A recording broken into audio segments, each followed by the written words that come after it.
Hello, everybody. Welcome to episode 56 of Ask Abhijit. Today is a live video chat show, as you know, and I am going to share the link for joining the video chat very shortly. So, first of all, I would like to say, okay, first of all, let's see who all is there.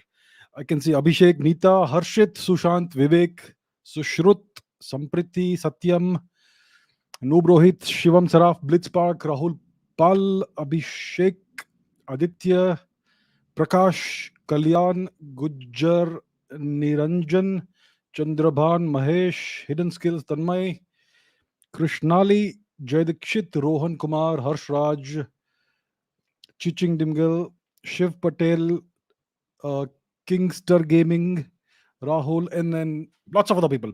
Nice to see you all. Very nice to see you all. So I am sharing the video chat link right now, and I have a request for those of you who have joined before. So I would like to bring in new people today. I mean, some people have joined the video chat several times in the past, even though I had requested them not to. I realized later that some people managed to sneak in multiple times. So the request to all of you is that please, if you already have joined the video chat in the past in past episodes, then don't join today, so that new people get the opportunity to join the video chat. Right. So it's a request to all of you, please don't do that. I am sharing the video chat link right now.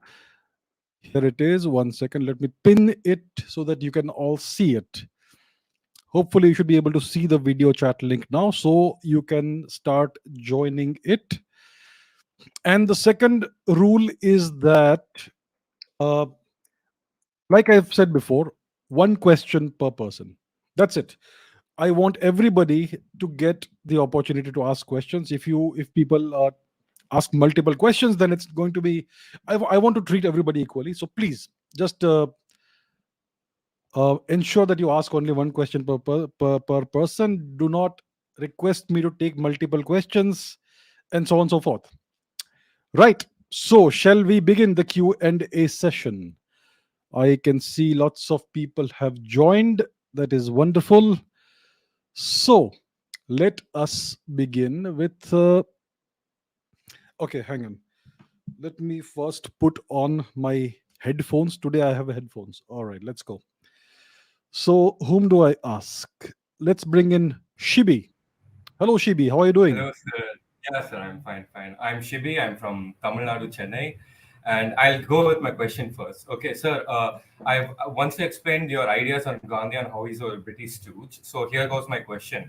I saw you representing your views on the YouTube channel Argumentative Indians, based on was India's partition inevitable, and the theory wasn't accepted very much among other co-panelists like Ishtiaq Ahmed and so on and so forth. So, question number one: how prevalent is this theory, and what are the major rebuttals? And this is another doubt I have about the Indian languages. So that's it. Which theory are you referring to? No, I'm saying that why isn't is Gandhi a British stooge? Is it widely expected? I mean, widely accepted, or what are the major rebuttals? Okay, great, great. Uh, it is not widely accepted at all that he worked on behalf of the British, or that he was a British stooge. The prevalent view about Mr. Mohandas Gandhi is that he was a great freedom fighter, a great humanist. He was a great humanitarian. He was somebody who believed in non-violence. He was somebody who believed in world peace, and so on and so forth. And he worked for the benefit and the upliftment of all humanity. So that is the way the world views Mr. Gandhi. He is viewed as a great saint, as somebody who is even higher than the Nobel Prize, Nobel Peace Prize, and so on. So that is the mainstream accepted view worldwide of Mr. Gandhi. Of course, now people have begun examining his life, especially his own writings. And if you examine his own writings, a completely different image of Mr. Gandhi comes to light. The writings Yeah. are available in the public domain, available for free. Anybody can go and read them. But the problem is people, don't read. So that's the problem. Now, some people have begun to read that, and it has been realized that first of all, Mr. Gandhi had extremely negative views about African origin people. So he spent a significant period of his life in South Africa, And the things he wrote about the native Africans were well, the only term you can use for that is racist. Mr. Gandhi wrote that he regarded the Europeans as the predominating race in the world. He saw Indians as inferior to the British, to the white European people, and he saw the Africans as the lowest of all. That's what he wrote. Now, see, the fact is that people's opinions change over time, people's views evolve over time. But when somebody changes their opinion and realizes that what they had said in the past was completely wrong, it was hurtful, racist, and so on, then they would issue an apology, especially if they have expressed such views in writing, because that is what you have written down in writing is there forever, and therefore it is incumbent, it behooves you to issue a clarification and an apology for having expressed such views in the past. That is what any mature human being would do. Mr. Gandhi never apologized. He never retracted those statements.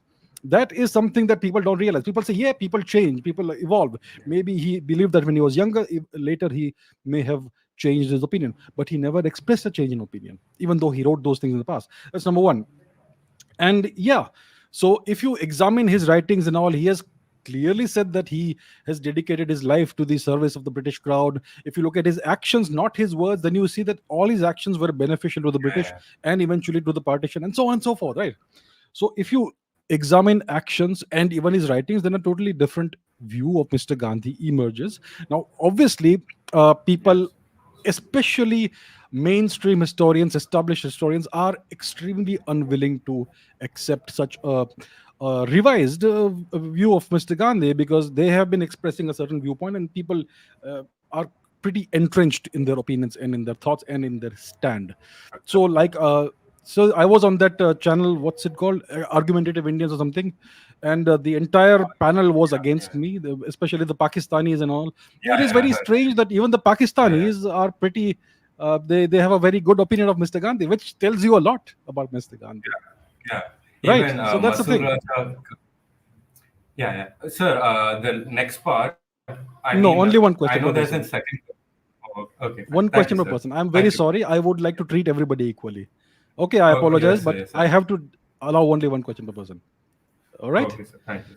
Thank you so Yeah. much. Thank you Bye. so much. Very good question. Nice meeting you. Right. Bye bye. All right. Let's take in somebody else. Whom shall we bring in? Somebody who has not been in here before. If any of you who are in here right now have been on this channel before, then I would request you to kindly leave the chat. Right. Okay. Because I think people have realized that I am not good at remembering faces. I meet so many people, I and interact with so many people that I kind of tend to forget people's faces once I'm done interacting with them. So please don't take advantage of that. Please. Okay, let's bring in somebody. Let's bring in Mr. Om. Hello. Hello, sir. Hello. How are you doing? Sir, just 1 minute. What's your question, sir? Where are you from?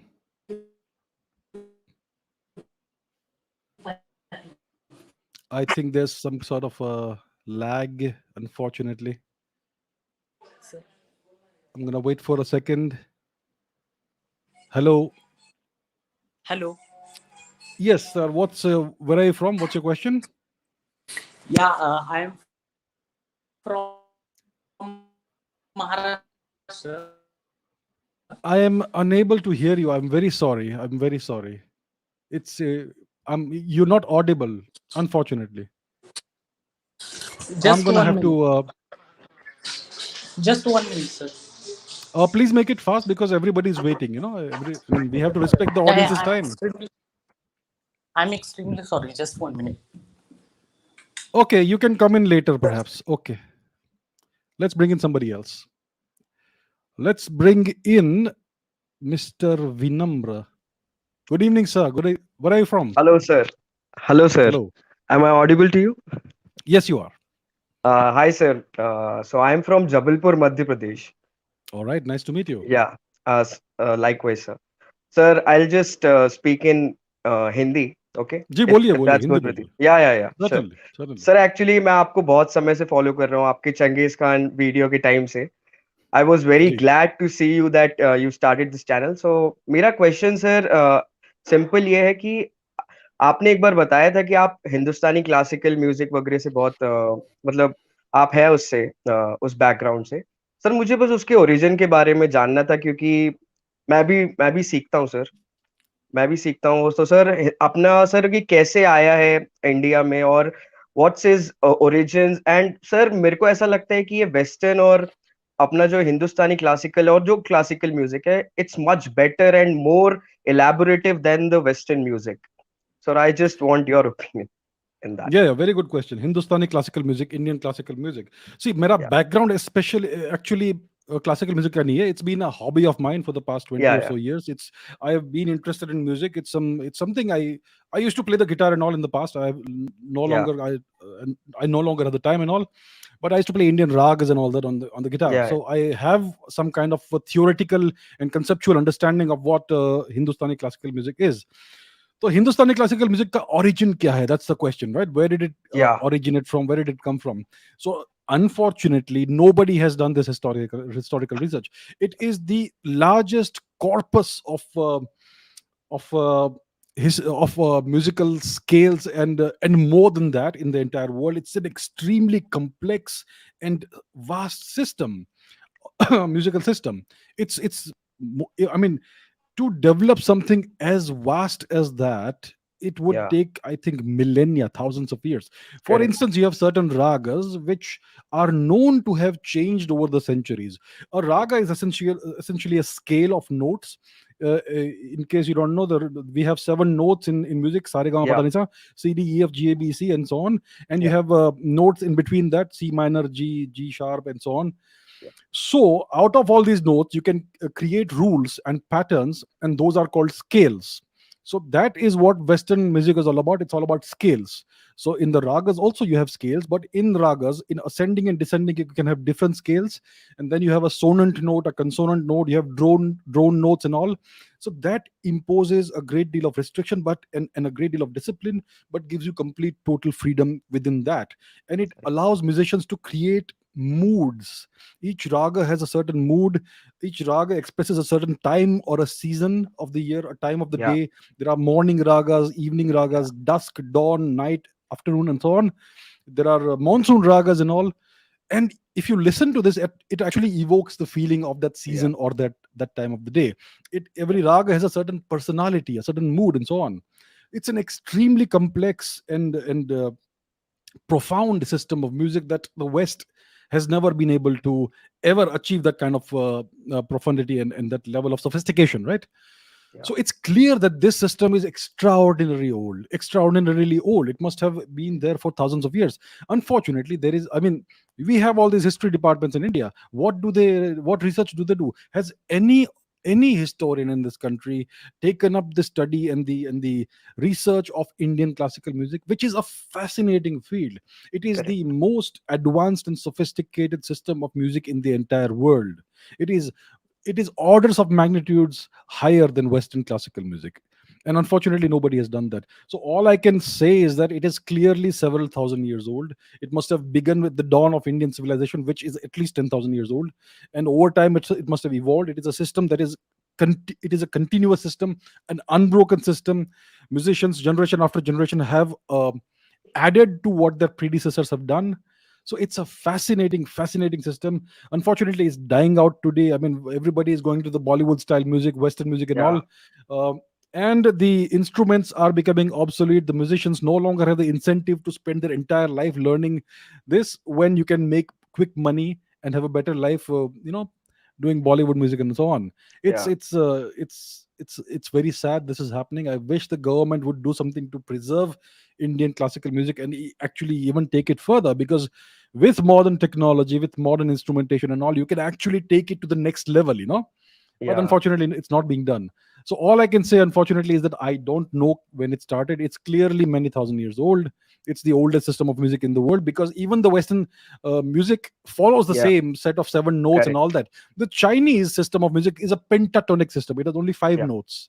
But we have a hexatonic system. We even have more complex scales and all that within that. So, I mean, I could speak for hours about this, but yeah. So that's what I can say in brief. Very, very fascinating topic and very good question, sir. Thanks for asking Thank you this. so much. Thank you so much, sir. Bye. Nice meeting you. Nice meeting you. Bye Same. bye. All right, let's bring in some more people. Let us bring in. Who's ready? Are we all ready? Let us bring in Shrey. Good evening, sir. Sir, namaste, sir. Namaste, namaste. Sir, Where are you from, sir? sir, I'm actually from Delhi, but currently I'm in Chennai. All right, what's your question? Sir मैं sir 2 question पूछता हूँ, आपको जो interesting लगे आपको sir उसका answer दे दीजिएगा। जरूर जरूर। सर मेरा पहला क्वेश्चन है कि बहुत मतलब मैंने कहीं से सुना था कि नाजी या जर्मनी जो थी उन्होंने काफ़ी जो हिंदी के और मतलब संस्कृत के तिब्बत और इंडियन भारत से काफ़ी टेक्स्ट चले थे, उससे इंस्पायर होकर उन्होंने प्लेन बनाया था। और सर दूसरा क्वेश्चन है अंकोर वाट जो है कंबोडिया में, अंकोर वाट सर सुन पा रहा हूँ? हाँ जी, हाँ जी, बोलिए। कहा जाता है कि अंकोर वाट जो था मतलब एक बहुत बड़ा सिर्फ हिंदू ही नहीं, एक बहुत बड़ा रिलीजियस टेम्पल है कि मतलब उसे टेम्पल सिटी बोलते हैं। तो क्या सर इंडिया में भी ऐसे टेम्पल सिटीज एग्जिस्ट करती थी? अगर एग्जिस्ट करती थी तो एकदम से कैसे डिस्ट्रॉय होगी? और सर इसी में सेकंड में ऐड ऑन करता हूँ कि अगर फ्रेंच की जगह अगर ब्रिटिशर्स ने उसे डिस्कवर करा होता है जंगल में, तो क्या सर वो आने देते सर पब्लिक के सामने कि ये इतना बड़ा कोई स्ट्रक्चर एग्जिस्ट करता है? Okay, okay, very good questions. जो भी आपको ठीक लगे उसका आंसर दीजिए। Okay, ठीक है. Let me just address both the questions. There is no real evidence that the Nazis stole Indian ideas and made planes with that. ऐसा कुछ एविडेंस नहीं है. लोग ऐसा बोलते हैं. I mean, lots of theories are there, लेकिन ऐसा कोई एविडेंस नहीं मिला हमें कि उन्होंने कोई वो मूवी हवाई ज्यादा आई थी सर, उसमें कुछ अलग ही चीज दिखाई थी। अच्छा, लेकिन इसका कोई एविडेंस नहीं है ना, हार्ड एविडेंस तो नहीं है. ऐसा लोग बोलते हैं, लेकिन उस वो जो क्लेम करते हैं उसके पीछे क्या एविडेंस है आपके पास कि ये आप क्लेम बोल रहे हो उसका, राइट? कोई प्रूफ तो होना चाहिए ना. तो इट इज पॉसिबल मैं नहीं कह रहा कि पॉसिबल नहीं है, लेकिन एविडेंस नहीं है. अगर आप कोर्ट में जाएंगे और आप बोलेंगे कि ऐसा ऐसा हुआ है, तो आपको एविडेंस प्रोड्यूस करना पड़ेगा ना. यस, आपको सबूत दिखाना पड़ेगा. वो सबूत नहीं है, right? So we cannot make the claim. Some people make the claim, but it is a baseless claim without any evidence. Angkor Wat की बात करेंगे तो yes, it is an enormous piece of architecture, an entire city made out of stone. It was a Hindu temple initially. It was a temple dedicated to Vishnu, to Lord Vishnu, and then Shiva and Brahma and all. Sir जो statue पहले बाहर दिख रहा है विष्णु का, वो अपने हाथों वाला, वो पहले बीच में हुआ करता था वहाँ पे, सुना था। अच्छा ठीक है, अच्छा ठीक है. So it used to be a Vishnu temple. Eventually, it was transformed into a Buddhist temple because Buddha is also regarded as an avatar of Vishnu. And see, Buddhism, Hinduism, एक ही बात है. Okay, the Buddha is also an avatar of Vishnu. So it is not really any big change. So that's what it was. Abhi, I think the city was abandoned because of climate change and कुछ तो हो गया था ऐसा about 700-800 years ago, and so on. So yeah, that's what it was. Now. If the French, instead of the French, the British had found it, would they have allowed it to be discovered or to be made public? I don't know. Possibly they may have. They would not really care about that. और India में ऐसे बड़े बड़े temple complexes थे क्या? I mean definitely northern India में बहुत सारे टेम्पल कम्प्लेक्सेस थे जो सारे डिस्ट्रॉय हो गए. अगर आप कश्मीर जाएंगे तो मार्तांड सूर्य टेम्पल है वहाँ पर, इतना बड़ा, राइट? उसको पूरा वो सिकंदर बुत शिकन ने डिस्ट्रॉय कर दिया. और नॉर्दर्न इंडिया में आपको बड़े बड़े टेम्पल्स मिलेंगे ही नहीं, क्योंकि तुर्कों ने सब डिस्ट्रॉय कर दिया, सब के सब तोड़ दिए. आपको रूइंस मिलेंगे और आपको दूसरे बिल्डिंग्स मिलेंगे जो टेम्पल को तोड़ के बनाए गए हैं, and so on. Southern India में कुछ बच गया है थैंकफुली. तो ये सिचुएशन है आज, राइट? सर एक रिक्वेस्ट है सर. यस सर आप क्या एक सर रीजन हो गया, जैसे इंडोनेशिया हो गया, वियतनाम हो गया, सर आप उनसे रिलेटेड एक बार डेडिकेटेड हिस्ट्री वीडियो बना सकते हैं सिर्फ उन्हीं पे. That's a very good idea. I will take that up in the future. उसमें पता चलेगा कौन से टेम्पल्स थे, क्या हुआ था, कौन से राजा आए थे, ऐसे. Good idea, very good idea, good suggestion. Thank you sir. Thank you so much for the question. Nice meeting you, sir. Thank you. Bye. All right. Who else do we have? Let's bring in Mr. Mandar Karnik. Good evening. Hello, good sir. day, sir. Where are you? Good evening, sir. I am from Mumbai. All right. Nice to meet you. Thank you, sir. So my question is that we have seen that today everybody propaganda is that we did not have a great glorious past, and the counter propaganda is that we had a great glorious past. So my question is, what will it enable our people? What will the people today get by recognizing our true history? What will we achieve out of it? Because that I am Very not good question. understanding. Okay, what you're not understanding is that what will we achieve by recognizing our true history? See, if you what you think about yourself and your ancestors from the past is what determines how you see yourself today. If you feel, if a small child feels that his or her ancestors were great and glorious people, it imbues that child with a certain sense of self confidence that we can do things, we can achieve things, we can take on challenges, and we can surmount those challenges. Now, if you tell a child that their ancestors are a lineage of losers, that mentality seeps in and they will not take on any big challenges, right? So it's all about creating a certain idea, a certain self image in the child. And that's why the entire Marxist colonial project of distorting history had a social engineering agenda to turn Indians into docile losers. Everybody What, speaks about Indian, the slave mindedness of Indians. Indians have the slave mentality. This is where it comes from, right? but what was their, what did they achieve by making us docile? What was their final aim? Has India emerged as a superpower today after No. 70 years of independence? Right? That's what they achieved. India has all the potential in the world to become the number one nation in terms of economy, in terms of culture, in terms of military, everything, technology, everything. India has, we all know this, sir. You also know it, Mr. Mandar, that we Indians have the potential to surpass everybody in every sphere of excellence. Why are we not doing it? One of the reasons is this, sir, that we don't believe that we are capable of doing that because we have not been taught our true history. That's as simple as it is. Right? Make sense? Yes, of course. Very nice. Thank you. Thank you so much for the question. Nice meeting you, sir. Thank you, Bye. sir. Bye. Yeah, bye. All right. Let us bring in somebody else. Whom shall we bring in? Well, let's bring in Krishnali. Good evening, ma'am.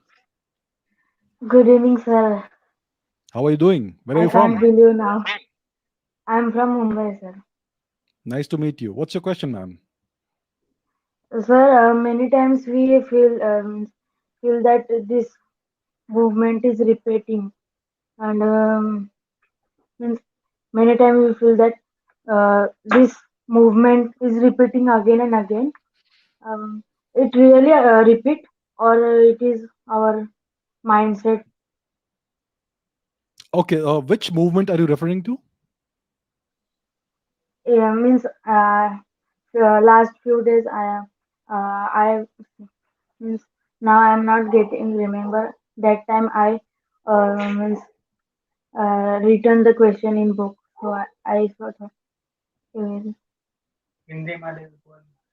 आप हिंदी में हिंदी में बोलिए, आपको हिंदी में बोलिए, जरूर बोलिए, no problem. Means कुछ दिनों पहले मैं मतलब मैं कई बार कुछ मूवमेंट्स मैंने फील किए कि वो बार बार रिपीट हो रहे करके, मतलब कौन से मूवमेंट्स? मीन्स हम खेल रहे तो एक बार ऐसे बॉल नीचे गिर गया तो ऐसे लग रहा है कि ये बॉल जो है फिर से ऐसे ही गिरा है, मीन्स सेम अच्छा अच्छा मूवमेंट. अच्छा अच्छा, I understand what you saying. आप डेजा वू की बात कर रहे हैं. कुछ लोग बोलते हैं कि हमने पहले, अभी जो हो रहा है हमें लगता है कि पहले भी हम देख चुके हैं, right? I don't know what exactly it is, बहुत सारे लोग ऐसा बोलते हैं कि उनको ऐसा ये एक्सपीरियंस होता है, the experience of deja vu, that I have already seen this happen before. अब ये एक न्यूरोलॉजिकल चीज है, एक साइकोलॉजिकल फिनोमेनन है. We don't know for sure. That is not my field of expertise. I have certainly heard of this. It's a fascinating thing. Not many people, some people experience this, and they feel that things have happened in the past and we are seeing it again. So I'm not sure what it is. I think We need to invite some psychologist, psychiatrist, or neurologist to discuss this phenomenon, which is fascinating. It certainly exists, but I don't know what is the reason for it. I don't know what causes this thing, but I can confirm that it certainly exists, and some people, a certain percentage of the population, does report experiencing this. So that's what I can tell you, ma'am. Sir, one more little. The claim of the first aeroplane was made by Shaukar Bapuji Talpade. One question per person.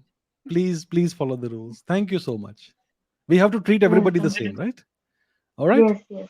Thank you so much for your question. Nice meeting you. Nice meeting Welcome, you. sir. Yeah. Bye bye.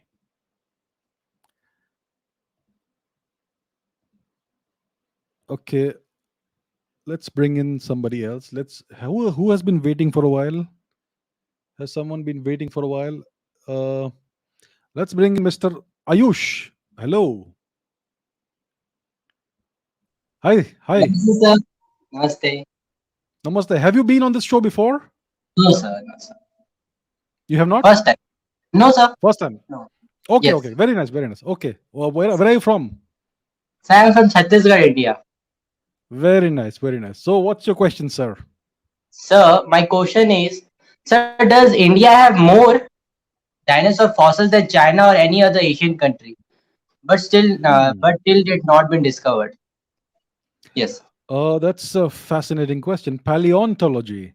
So, India does have deposits of dinosaur fossils because we have found uh, tyrannosaurid dinosaur fossils in the Narmada Valley. A dinosaur that was similar to the Tyrannosaurus rex dinosaur, which is from North America.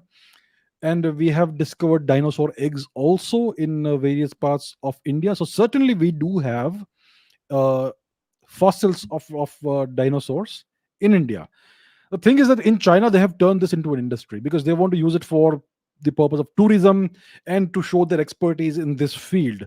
And they have been able to discover lots of new species of dinosaurs because they have been looking for it. They are actively looking for it. They have active paleontology departments and initiatives in China, and that's why they have been able to discover so many dinosaur fossils and new species and so on. They've even discovered dinosaurs whose feathers are preserved, and even the color of the feathers is preserved, right? Because most dinosaurs had feathers. Dinosaurs and birds are the same thing. Now, about India, there is not as far as I know, there is not a single paleontology department in this country. There's not a single institute of paleontology in the country. I think India could have as many, if not more, deposits of dinosaur fossils than China.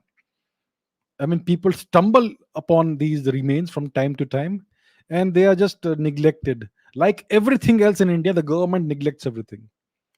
I think it could be something that we could exploit uh, in attracting tourism, creating dinosaur theme parks like Jurassic Park and all that.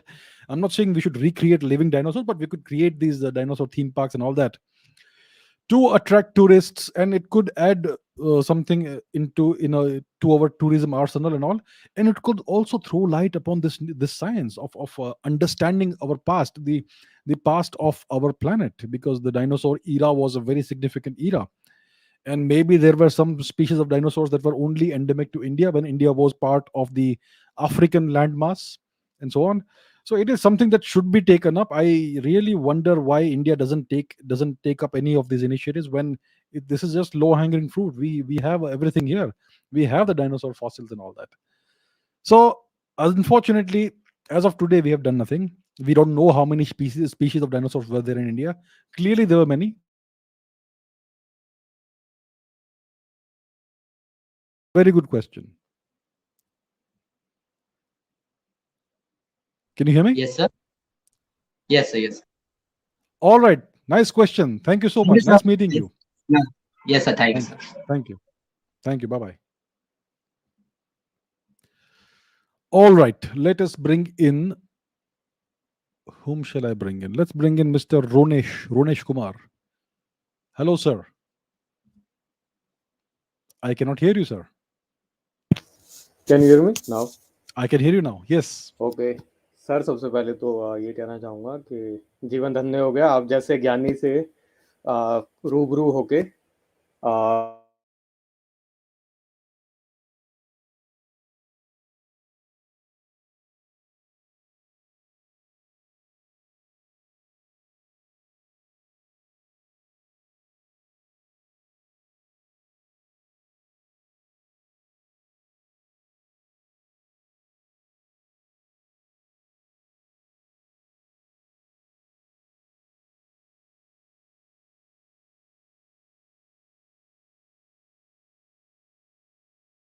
had been doing many things. जब जैसा कि भी आपने last question में भी किया कि हम we are not really promoting our tourism, we are not really going into all those research into music and all. Sir, और ये अभी जो मेरा मेन क्वेश्चन है मैं उसकी तरफ लाता हूँ कि ये सब लेके सारा जो एक केंद्र है वो इसी की तरफ आता है कि India has so many things, but like अभी मुझे जो सबसे बड़ा प्रॉब्लम इंडिया का पॉपुलेशन लगता है, क्योंकि right now we all say that India has the biggest youth power. वो ठीक है, that is a thing, but that's not always gonna be the case, because it sometime it is going to become a big burden. और मुझे इसका कुछ solution समझ में नहीं आता, because unlike China we are not, हम एक डिक्टेटरशिप नहीं है कि like everyone one child policy सबके ऊपर ऐसे थोप दी जाए. और थोड़ा मैं जो इंडियंस का हमारा नेचर भी है तो हम एकदम से अडॉप्ट नहीं कर पाएंगे, एंड बाय द टाइम ये सबके दिमाग में ये बात आए it might be too late. तो फिर इन सब चीज़ों को करने के लिए जो भी हमारे पास रिसोर्सेज हैं वो ज़्यादातर हमारे to take care of the poor. So हम रिसर्च में इतना नहीं जा सकते क्योंकि we have so many people to feed. तो जब तक ये एड्रेस नहीं होता, India can never be a super power like South Korea and Japan, क्योंकि उनका साइज स्मॉलर है. So they don't have to cover the negative, right? तो मुझे ऐसा लगता है कि हम जीरो लेवल पे ना आके हम -1 और -2 हैं, because we have a lot to cover up because of both this thing. और सर तो फिर मेरा प्रश्न यही है, क्योंकि मुझे ऐसा लगता है कि you have a lot of perspective in geopolitics, practical way of doing thing. तो इंडिया को अपना ये पॉपुलेशन जो एक प्रॉब्लम है, what is the most practical and effective solution for this going forward? Yes, sir. Very, very good question. Very important question. लोग बोलते हैं कि India's population is a demographic dividend. It is a nice way of portraying it and trying to make light, not make light of the problem, but trying to keep a positive approach Yeah. and outlook for the people. There are But of course positives, but like there are negatives as well, and lot many. And sorry for interrupting you, sir. Yeah. no, no, no, no. So the way I perceive India's population of 1.3 billion people, I perceive it as a potential demographic disaster. Yeah. Such an enormous population is an enormous burden on the resources of the subcontinent of India. We have to look back in time just 70 years. About 70 years ago, before India was partitioned, the total population of undivided India was about 330 million. That is 1/4 of what only India's population is today. So you can imagine the burden on the resources of the country. So this was the consequence of the Nehruvian policy of extraordinary poverty, or the Nehruvian rate of growth. So people had to produce. I mean, whenever a nation is extremely poor, the growth rate of population increases exponentially. So that's what we see throughout the world, and that's why India's population grew so much. Now, what needs to be done? I mean, certainly we need to tackle this problem. Now, we cannot eliminate the population overnight. I mean, that doesn't work. And a one child policy also is going to create a demographic disaster. China is now going into a phase in which the majority of the population is going to be elderly. So that is going to be another demographic disaster in China. So we cannot try to even think about such a policy of of forcing every couple to have only one child. What we can do is we can give people a reason to have not more than two children.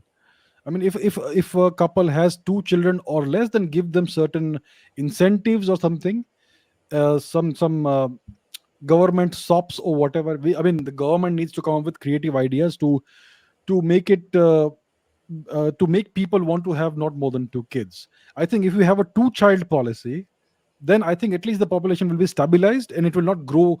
It will not keep on growing the way it is growing right now. So that is something that we need to find a solution to, certainly, because we cannot have a population of 1.3 million, 1.4 million, 1.5 million. It's going to be an enormous burden on the country and eventually on the whole world. So even जो 1.3 है, they, because like so many people are now coming illegally into India, that might be much more. Or from government perspective, even if I think, even if say whoever is in the power, even if they kind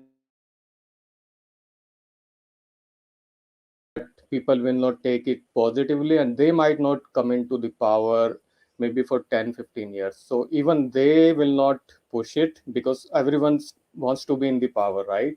And from the people level, I don't know how much time they it will take them to realize, and by that time it might be too late. So like we might be so many people, lack of resources, and then so and like a lot of fights, because like same in the metro, अगर यहाँ पर मैं Canada में महसूस करता हूँ और there are 10 people and 20 seats, so people are well behaved because I know कि I can easily get a seat, but in Delhi metro there is only one seat, 20 people, so they just like run after each other like animals. So same thing.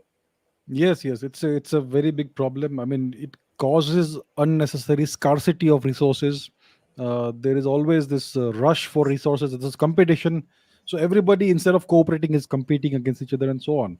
So this is a problem that needs to be tackled. It has to be a long-term solution. It will not happen in the next 10, 20 years. Maybe we have to have a 50-year plan or so, but it needs to be tackled. We need to somehow find a way within the next 100 years to go back to at least below 500 million, if that is possible.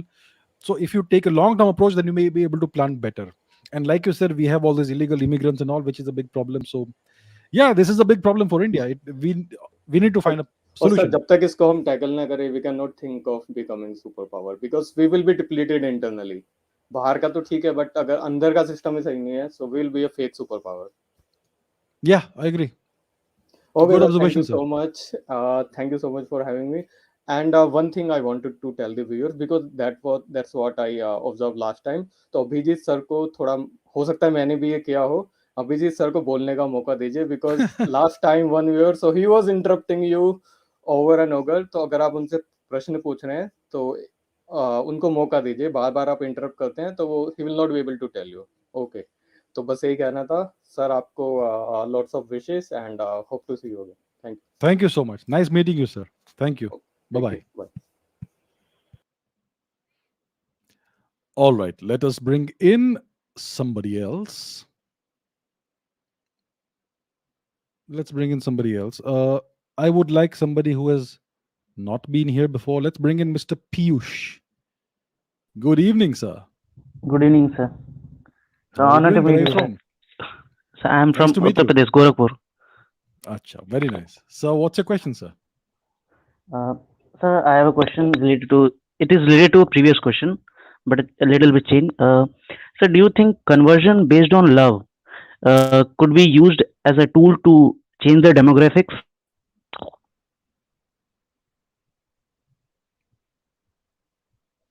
Sorry, I missed the last part. What was that? So conversion based on love can it be used as a tool to change demographics? There are all kinds of tools that are used to change demographics in this country. There are all kinds of projects going on. So yes, certainly it's one of the tools. I agree. So, and do you It is well think that known, the term which is used in media, that is love, J, and do you think it's real or it is consistent with the today's scenario? I think it is something everybody knows about. Even the media is speaking about it. So I don't think I have anything extra to add to it. Everybody knows that certain things exist, right? So yeah. And sir, and a follow-up question related to it, sir. So do you Only one think it question can? per person. No, sir. This question contains that question. Do you think it can lead to existential anxiety?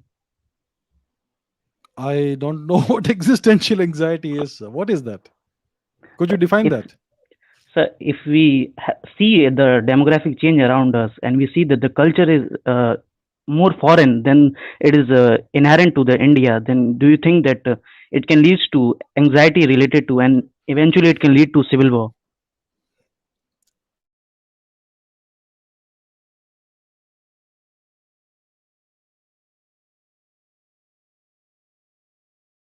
Yes.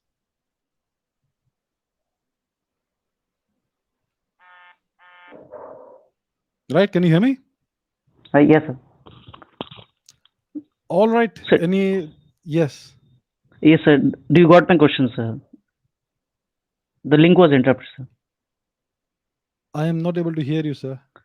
Sir, do you Could you please think repeat that, sir, do you think that the culture, if it, which is in India, if it becomes more foreign, Okay, then okay. I'm gonna take only one question per person, sir. You are asking multiple questions. It's okay, sir, no problem. I need No. to treat everybody the same. So Okay, sir. so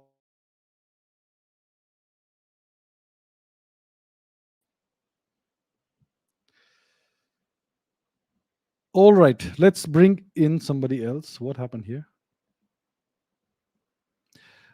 Okay. Let's bring in Vinay. Hi, Vinay. Jai Hind, sir. Jai Hind. Jai Hind. How are you? Sir, I want to ask that India never speaks about speaks on Chinese sovereignty, and Chinese always claims Arunachal Pradesh and various, and they have Sakshgam Valley also. So, sir, I have a question that if India corroborates, yes, sir. Yes. So, sir, if India corroborates Taiwan and Tibet as independent country and openly rejects one China policy, so, sir, what consequences we have to face from the Chinese? Hmm. Economic consequences.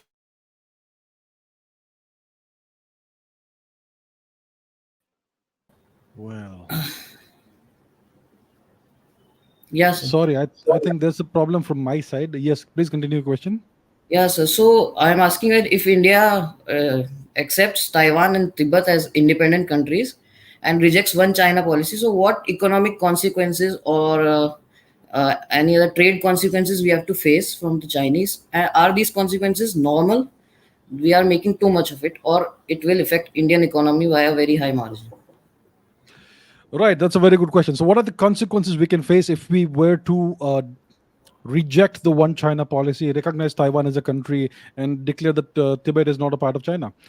Or there could be a whole bunch of consequences. See, the Chinese have infiltrated the entire global economic system, the power structures of the world, the United Nations, the WHO, as we know. This is something they have been working on for the past 3 to 4 decades. So they have infiltrated every country. They have infiltrated the United Nations, all the global institutions, the WHO, the World Bank. They have even infiltrated deep into the United States and the Western countries. So they have a very strong hold on the global economy. They are very much part of every single network in the global economy, all the supply chains, everything.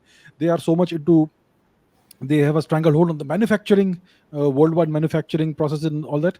So it is something that they have this enormous economic might. And because their economy has grown so much, their GDP is so high, they also have been able to develop a very powerful military.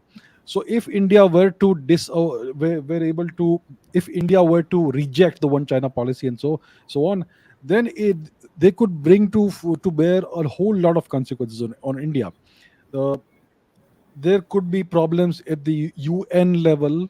There could be problems from other countries. They could induce other countries to do certain things that are not in India's favor, and they could also try and create trouble on the border. They may even try to launch a sharp war or something.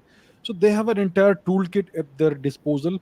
And the thing is that they could, because of their much larger economic stature and might, they can impose costs on India that would be uh, kind of, you could look upon them as economic sanctions. For instance, when India did the nuclear tests in 1998, the Americans imposed economic sanctions on India, which because of which India was not able to acquire certain technologies. It set India's technological development back by at least a decade. So that is an example of economic sanctions. The Chinese could also do such things. India needs certain what do you call them, certain parts, spares and all that from China, certain semiconductors, certain chips and so on, which are only manufactured in China. They could cut off those supplies and so on. So there's a whole lot of things they can do, right? We don't want to get into that right now. India doesn't want to enter into that sort of conflict with China right now. India needs to spend the next 10 years at least building up its economy. Once you cross the $10 trillion mark, then you have a certain stature, and perhaps then you can think of taking China on. See, the Chinese statesman Deng Xiaoping had a very clear policy. His policy was uh, keep your capabilities hidden and bide your time and work on building your strength. Right? So that's what he exhorted the Chinese to do, and that's the direction in which he steered China. So from the 1980s onward until the 2010s, the Chinese just kept quiet. They did not showcase and show off their capabilities. They just kept on building, building, building. And then after Xi Jinping took over, that's when they started their moves. So India needs to take a similar approach. Right now, there's no point entering into unnecessary conflicts with China. Right now, just to give them lip service, say that yes, we believe in this so-called one China policy. Even if they keep on needling us in Arunachal Pradesh and other places. Right now, just swallow the insults, build up your strength, go to gym, build up a huge physique, and then you take them on. Right? So that's the approach India needs to take. So this is the reason why government is very calm, and we should support the government instead of. We should understand that there are things that we don't know about. There are things far below the surface that the government knows, but they are not visible to all of us. So we have to support the government no matter what happens, especially when the government has done well in terms of foreign policy, etc., in the past few years. So we need to support the government, and that's the best way to take the country forward. Right? Okay. Thank you, sir. Thank you for the question. Very good question. Nice meeting you. Jai Hind. Jai Hind. Bye-bye. All right. Let us bring in somebody who has been waiting for a while. Let me see who all are here. Who is there? Let me bring in Atharva. Oh, hi, sir. Hello, sir. Hello. Sir, it's really good that you talked about Hindustani classical music recently in previous questions. Unfortunately, your sound is lagging. I'm not able to hear you, sir. Just a second. Please try again. Oops, gone. It's gone. Oh, no. Okay, until he comes back, hopefully, let's bring in somebody else. Let me bring in Mr. Shiv. Hello. Can't hear you. Please unmute yourself. Hello, sir. Hi. Now can you hear me? I can hear you. Yes. Yes, sir. Yes, sir. Sir, first of all, I'm very glad to see you. That after Nice to meet you. after waiting so long, I got a chance to talk with you. Sir, I had one question regarding mythologies. That in means very long. Sir, can I talk in Hindi? बोलिए बोलिए हिंदी में बोलिए. No problem. हाँ yes sir. Sir तो पहले जो पॉलीथिस्टिक जो mythologies थी, फॉर एग्जांपल के Greek mythology, Hindu mythology, Norse mythology, sir तो उनमें बहुत सारी सिमिलैरिटीज थी. Like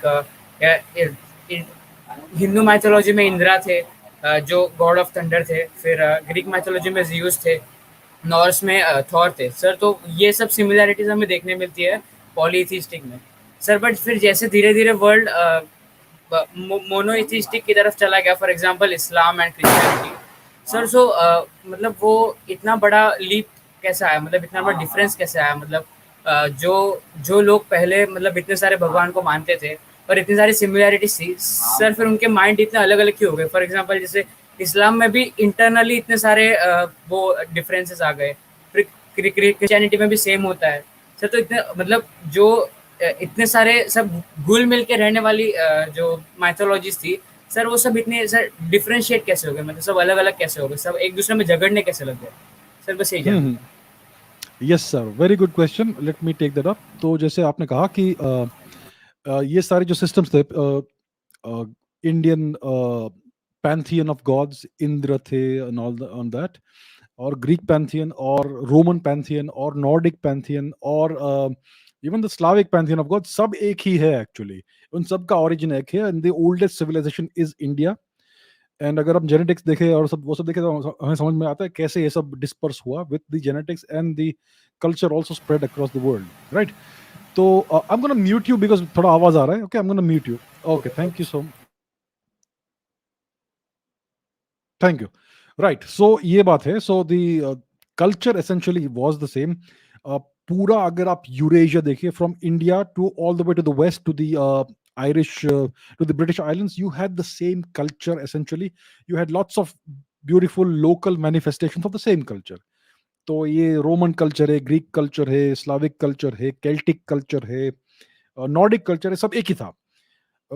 Different manifestations of the same culture, the same traditions, right? बाद में क्या हुआ कि ये सब मोनोथीज्म निकल के आया from the desert regions of Judea, present day Israel, the so-called Abrahamic culture, the Abrahamic religions, which are monotheistic traditions. अब इसमें क्या था कि for some reason, whatever it is a extremely expansionist kind of tradition. It is a culture or a religious system that is expansionist, it is supremacist, it is exclusivist. These are known facts. You can read their books and इसमें ऐसा लिखा गया है, right? So there is nothing controversial that I'm saying there. Now, ऐसा क्या हुआ कि सबसे पहले I think रोमन एम्पायर में क्रिश्चियनिटी का प्रवेश हुआ. एंड इवेंचुअली क्या हुआ कि द रोमन एम्परर, जिसका नाम था Constantine, he was the emperor in Constantinople. He saw this as an opportunity to consolidate his hold on the empire. So he declared Christianity to be the official state religion of the Roman Empire, and that precipitated and accelerated the conversion of the people into Christianity. And because it is a monotheistic, monolithic culture, it made it easier for him to exercise total control over his subjects and over his empire. So from a political perspective, from a cold, hard political perspective, monotheistic cultures and religions are much better in controlling the people. That's why politicians are the ones who start the conversion process. So that's what we saw in the Roman Empire. And then you saw the spread of Christianity very fast across Europe. Even the Vikings were subjugated and converted to Christianity. And it was still a rather brutal process. The conversion of Europe to Christianity was brutal. You can read the book by Catherine Nixie, The Darkening Age, in which she has detailed, she has given lots of details about how the old indigenous culture of Europe was destroyed by force and Christianity was imposed upon Europe. And similarly with the other major Abrahamic religion, which is Islam, again it spread through similar means. I mean, there is no controversy in the way in how it spread. Some people claim that it spread by voluntary conversion. Well, that is not really the case, right? So the real reason why rulers like to adopt monotheistic religions is that these are militaristic in nature, and it gives them a better way of controlling the people and whatever regions they rule. So that's the reason why it became very popular, right? Okay, Make sir. sense? Sir, just one request. Sir, please add more of the videos on the Hindi channel, because my family members also watches them, but they are a lot easier to get it. knowledge in Hindi. Yes, sir. Okay, I will try and invest some time in that. All right, sir. Thank you so much yes, for the sir. question. Thank you. Nice meeting you. Huh? Thank you. Thank you, sir. Bye-bye. All right. Let us bring in somebody else. Whom shall I bring in? Let us bring in Sagar. Hello, Sagar. Could you please unmute yourself? Am I audible now? Yes, sir. You are audible. Okay. Where are you from? So, sir, I'm from Pune, and All thanks for bringing me in. So, my question revolves around a very controversial topic, and I am not sure if I should name that on the video. Maybe the YouTube algorithm might catch it and maybe ban your videos. But it revolves around a plant which is banned. I guess you might have got it now.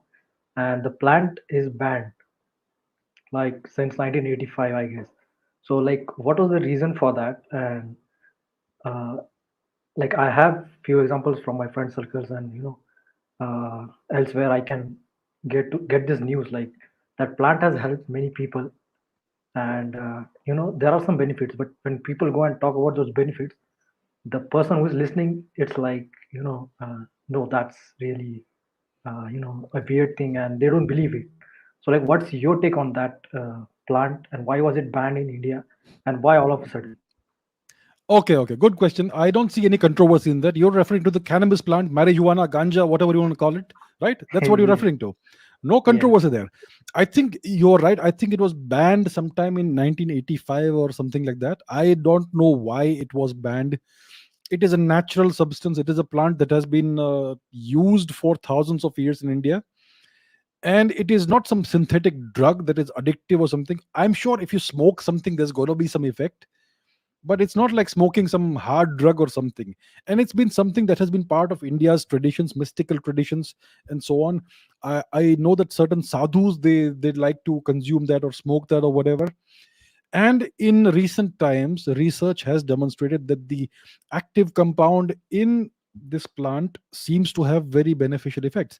Even the non psychoactive compound, THC, I think it's called, I think that also has. I'm not sure if it's THC or something else. There are a number of compounds in there, but there is a non-psychoactive component of the plant which has a very beneficial effect, and it is good for calming people down. People who have depression or anxiety, it calms them down. It relaxes them. I think even people who are suffering from some uh, people who have chronic pain, etc., they would benefit from consuming or partaking of this plant and so on. So I don't think it is something that should be regarded as a hard drug or as a narcotic. It is a naturally occurring plant, and I am not sure about this, but I have heard, I think somewhere, that it is not really addictive. So if you have it once, you're not gonna want to have it every day. If somebody smokes tobacco, for instance, they get hooked to it. They get addicted, and it's, I know that it's extremely difficult for people who are smokers to quit the habit. It's so hard, because it is. I think it is even more addictive than heroin or cocaine or something. That's what I heard. And similarly with alcohol, people who get into the habit of drinking alcohol, they simply can't quit it, right? So in the case of cannabis, in the case of marijuana, that is not the case. I mean, I'm not an expert, but this is what I've heard. So I don't see why this plant has been banned in India. I think it's just a case of copying and aping the West. In the West, they had banned this plant, so we should also be civilized enough to follow the West and do whatever the hell they're doing. And now in the US, there is this movement to legalize the use of cannabis. In the Netherlands, I think it's been legal for quite some time. Now, many states in the US have decriminalized the use of this plant. And in India, it's been part of our traditions for thousands of years. So I think it is just going backwards to blindly copy what the West is doing and criminalize the use of this plant. I think the authorities, the law enforcement authorities, I think they are reasonably lenient when it comes to the use of cannabis. Uh, so it is kind of tolerated, and they may not really punish people or throw them into jail for using it, if unless they do it all the time. But I think it's pointless. I think we need to decriminalize the use of this plant, because it does have uh, positive effects on some people who suffer from, like what I said, depression, anxiety, etc., and so on. So I think it's something where the government should take up and consider. Yeah. Okay, thanks, sir. It was All right. talking Nice to you. meeting you. Thanks. Bye. Thanks. Bye. All right. Let us see. I can see Mr. Ajit has been waiting for quite some time. Let us bring in Mr. Ajit. Hello, sir. Yeah, hello, sir. Hello, sir. Good evening. Good evening. Thanks for adding me in this call. I was waiting My pleasure. from last 4 session. So, Okay. I have one question, and this is regarding role of Mr. Dr. Babasaheb Ambedkar. I mean, how do you see the role of Dr. Babasaheb Ambedkar in shaping the Indian society after our so-called independence? I mean, did he fought for the social justice, or was his mindset just a result of British colonialism? And have we actually been lead to the that kind of society where social justice is actually in place, or I mean, he was still a believer of Aryan invasion theory. From his writing, we can see in his book Huve Shudras, we can see he was believer of Aryan invasion theory, and that's why most of his followers and Panthers, so-called Panthers, they are following the same. And I mean, lots of problems are happening in our society because of that. So, Right, good question. how good do you question. see his role? Right. So I'll tell you something. Until 2016 or 2017, I used to believe in the Aryan invasion theory. I myself used to believe it, right? Because this is what we were taught. And in the 1930s, 40s, 50s, everybody believed in this theory because nobody had found the evidence that totally proves it wrong. So I have nothing against people from 70, 80, 100 years ago, etc., believing in the Aryan invasion theory. Bal Gangadhar Tilak used to believe in it. He wrote a book about this. It's not his fault. It was the prevailing wisdom at the time. It was the accepted wisdom. So that is fine. That is not an issue. Now, when it comes to Mr. Ambedkar, truthfully, I haven't studied his life in any detail. I have never really been interested in the period of time in which this so-called freedom struggle happened, because it was very clear to me from the very beginning that it's a fake freedom struggle. And I have never really found Mr. Ambedkar that interesting. I'm not saying he's not a great figure or whatever. I don't know much about him. I have never invested the time in studying his life and his writings and all, because to be very frank and honest, I found it rather dull. What has interested me in my life is the ancient Indian history, the Harappan times, the Vedic times, etc. And I have always looked upon history as a big picture project. I've studied the history of the entire world, but if you ask me the history of a particular dynasty somewhere, then I may not know about it. But I know the big picture sequence and chronology of the history of the world, and I know the major players in that. Now, I am not sure about the role of Mr. Ambedkar, how significant it was, and how great of a figure he was when it comes to Indian history. I know that he was very much anti Mohandas Gandhi. He had a very low opinion of Mr. Gandhi. So that is what I know. I know that he is given the credit of framing India's constitution. I don't know actually if he actually wrote the constitution himself or not, but he was the head of the committee that wrote this. So I really cannot give a judgment about Mr. Ambedkar, whether he was a significant and towering figure like many people claim he was. I really don't know. I haven't studied his life in that much detail because I have never found it that interesting, to be very honest. It doesn't mean that other people should not find it interesting. Everybody has their own their own thing which they like or not like that much. So what has driven my study of history is overall big picture history. I have not studied many individuals. I mean, I have not studied every individual that has existed. I have studied the great drivers of history, but not everybody. So unfortunately, I cannot answer your question in great detail, but that's where we are. Yeah. Thank you, sir. I mean, just one question based on that subject only. I mean, who are the great figures from the Indian history in last thousands years? I mean, like you said in your last sessions, like Lord Ram, Lord Krishna in the past. Lord Ram, Lord Krishna, Gautam Buddha certainly great. Mr. Vardhaman Mahavir was great. Kanishka the Great. Many kings and queens of mythology, they call them mythical and etc. They try to term them as mythical kings or queens, like the great Emperor Vikramaditya. Come on, man, that's nonsense. Then the great Gupta emperors like Skandagupta, the Karkota dynasty like Lalitaditya Muktapida. Shivaji, Chhatrapati Shivaji Maharaj was great. Ranjit Singh Ji was great, and so on. So there are so many great figures that I cannot think of or remember all of them right now. I'm sure I've missed many, but there have been many very significant stalwarts in Indian history who have built up this great civilization over the thousands of years. Right? Yeah. Thank you. Thanks for. Thank you for your question. Nice meeting you, sir. Nice meeting you. Yeah. Thank you. Thanks. Bye. Thanks. All right. Let us bring in Mr. Kabir Bisla, who has been waiting for some time. Hello, sir. Hello, sir. Hello. Where are you from? Some Meerut.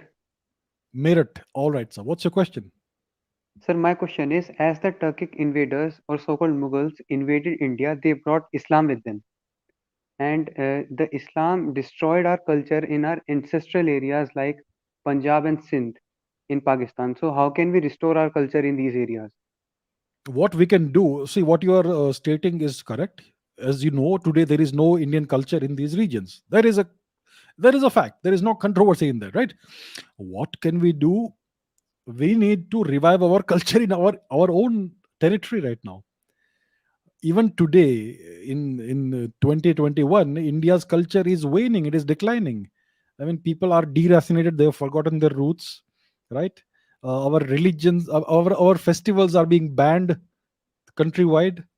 We are not allowed to practice our festivals. We are not allowed to administer our own religious sites like temples.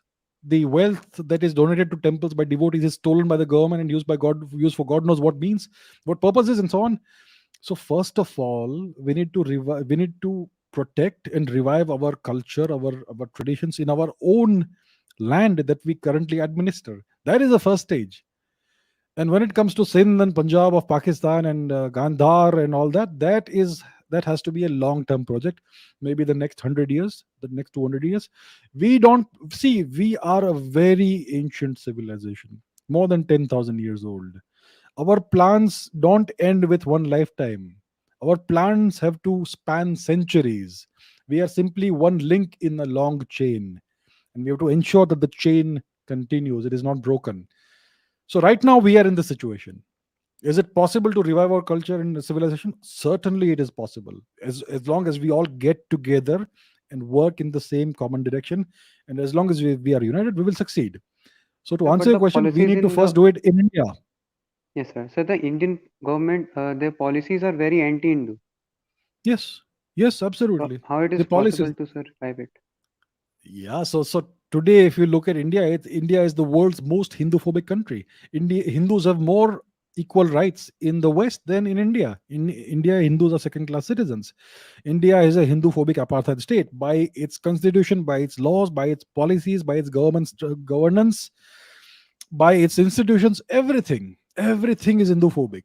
So we need to find good leaders. I'm not saying the current leadership is not good, but the current leadership is in a situation where the entire structure is Hindu phobic.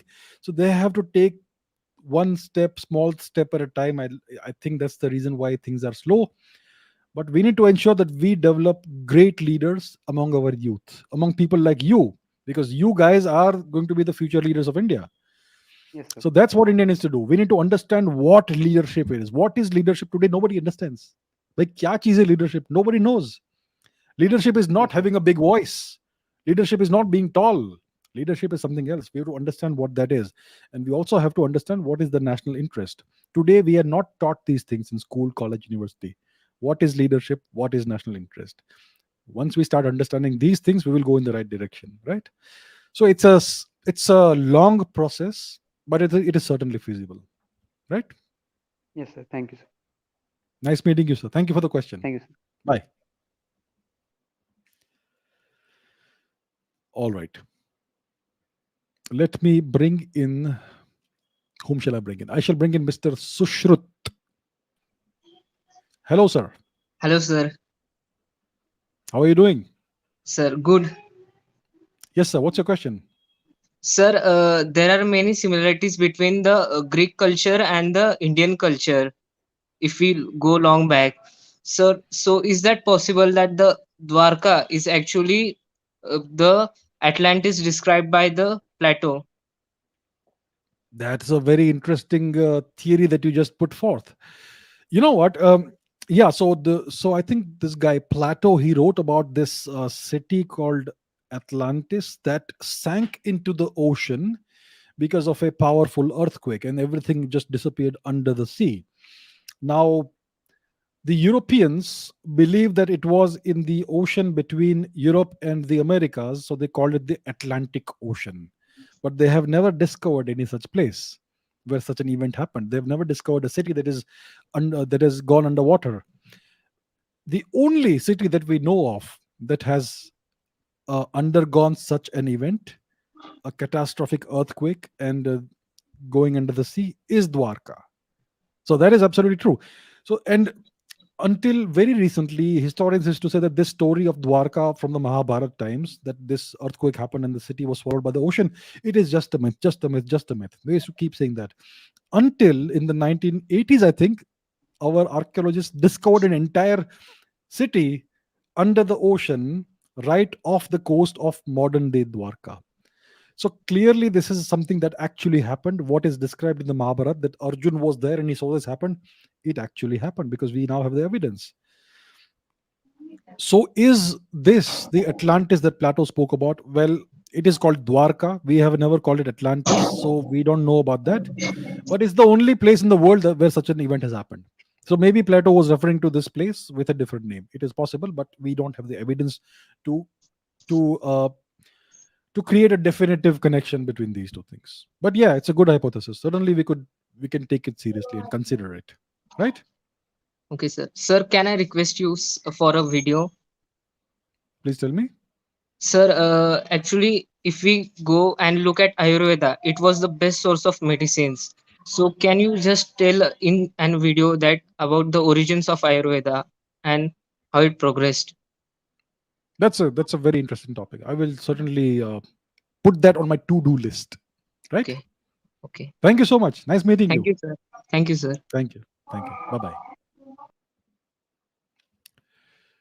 All right. All right. Let me bring in whom shall I bring in? Let me bring in Mr. Sushant. Hello, sir. Thank you, sir. Namaste, sir. Namaste, namaste. My pleasure to meet you. Where are you from, sir? Jammu and Kashmir. Jammu and Kashmir. Very nice. What's your question, sir? Sir मेरा question ये है कि sir हमने चाणक्य नीति बहुत देख ली corporate में, कई ऐसी चाणक्य नीति है सर, जो ओरिजिनल सोर्स मटेरियल है वो कहाँ से मिलता है हमें सर, ये पता? Yeah, that's a very good question. So I think the ये जो अर्थशास्त्र है विष्णुगुप्त चाणक्य जी ने लिखा था अबाउट कुछ आई थिंक अबाउट 2500 वर्ष पहले. विष्णुगुप्त चाणक्य जी चंद्रगुप्त मौर्य के गुरु थे. So that is approximately approximately 2500 वर्ष आज से पूर्व की बात है. जी सर. तो उन्होंने ये पूरा ये बुक लिखा था, पुस्तक लिखा था जिसका नाम है अर्थशास्त्र, जिसमें उन्होंने पूरा ये कैसे एक बड़े सिविलाइजेशन को कैसे एडमिनिस्टर करते हैं वो पूरा उन्होंने डिटेल में लिख के दिया था. अब आई थिंक ये जो टेक्स्ट है इसका ये कुछ 100-150 वर्ष पहले किसी जगह पर मिला था इन द रिटन फॉर्म, और उसका ट्रांसलेशन आज हमें मिलता है in various forms in English and so on. I don't think कितना पुराना टेक्स्ट था, आई एम नॉट श्योर कितना पुराना वो टेक्स्ट था जो सबसे पहले मिला था. आई डोंट नो इसका कार्बन डेटिंग हुआ था या नहीं, लेकिन it is certainly something that was there for several centuries, और that was the text of the Arthashastra. लेकिन उसके पहले पुराने भी उसके कॉपीज होंगे I am sure in our great universities, Nalanda, Takshashila, Tilhara, Vikramashila etcetera. इन सारे यूनिवर्सिटीज में उसके टेक्स्ट रहे होंगे, वो सारे जल गए, लेकिन थैंकफुली एक आध कॉपी बच गया था which was discovered about I think in the late 18th century or early 19th century, and that's how we were able to rediscover the Arthashastra, which is popularly known as Chanakya Niti. So आजकल उसके बहुत सारे अलग अलग interpretations होते हैं, जैसे कि in the corporate world etcetera. So it can be used certainly in these things. Military strategy etcetera is applicable in all domains of life, in personal life, in business life, in family life, in geopolitics, everywhere. So yeah, thank you for your question sir. Thank you sir. जी बोलिए sir. इसका मतलब ये है कि जो चाणक्य नीति जो हम पढ़ते हैं वो अर्थशास्त्र का ही एक सबसेट है. वो अर्थशास्त्र ही है. हाँ, अर्थशास्त्र के में से अलग अलग चीजें निकाल के उसको चाणक्य नीति बोलते हैं, लेकिन जो मेन ओवरऑल कंप्लीट टेक्स्ट है उसका नाम है अर्थशास्त्र. जी सर. सर आपके कश्मीर पे क्या इस टाइम सर हमारे यहाँ बहुत खराब है, तो आपका क्या पॉइंट है इस कश्मीर सिचुएशन? आपने ये दूसरा प्रश्न पूछ दिया मुझे जी. Sorry sir. मैं चाहता हूँ कि कश्मीर सेफ हो जाए. जी sir. Kashmir should be prosperous, peaceful, and it should be reintegrated completely with India. and it should be Indian. It is Indian. It will always be Indian, and we need to Yes. reintegrate the entirety of Kashmir with the nation of India. That's what needs to happen, and we need to Thank you. eliminate terrorism and all the nonsense. Right? Yes. Thank you, sir. Thank you. Nice meeting you. Bye. All right. Let us bring in Mr. Prabhudatta. Hello, sir. Hello, sir. Hello. Yeah, hi. Yes, hi. I can hear you. Okay, sir. I am from Odisha, Cuttack. Okay. So my question is, can't we simplify our religion and religious texts? Like, there are so many texts in our Hindu religion. So can't we just simplify, like Abrahamic religions, Islam and Christian, that they followed only one religious text, Quran and Bible? So my question is that can't we just simplify it for our today's era, so that our population can simply understand this and follow this, what मतलब वो जैसे follow कर रहे हैं उनके religion को, तो क्या हमारे लोग हम मतलब ये रिलीजन को इस तरह से एक ही बुक तरीके से एक ही मतलब पूरा सिंप्लीफाई तरीके से फॉलो नहीं कर सकते क्या? Yeah, that's an मतलब interesting question. हमारे जो रिलीजियस लीडर्स हैं, क्या मतलब ये सब चीज के लिए कुछ काम कर रहे हैं या नहीं? हमारे रिलीजियस लीडर्स कौन है जी? एक गिव मी वन नेम, कौन है? अगर शंकराचार्य ऑफ पुरी और साउथ में जो है शंकराचार्य, वो सब मतलब कोई तो होना चाहिए ना सर, मतलब हमारे रिलीजन को आगे बढ़ाने के लिए, जिस तरह उनके यहाँ है तो हमारे यहाँ तो कोई होना चाहिए। देखिए, पहली बात तो ये है कि हमारे कल्चर में ऐसा कोई मेन रिलीजियस लीडर नहीं है। फॉर इंस्टेंस बौद्ध धर्म में आजकल दलाई लामा जी को सबसे ऊंचा रिलीजियस लीडर मानते हैं, right?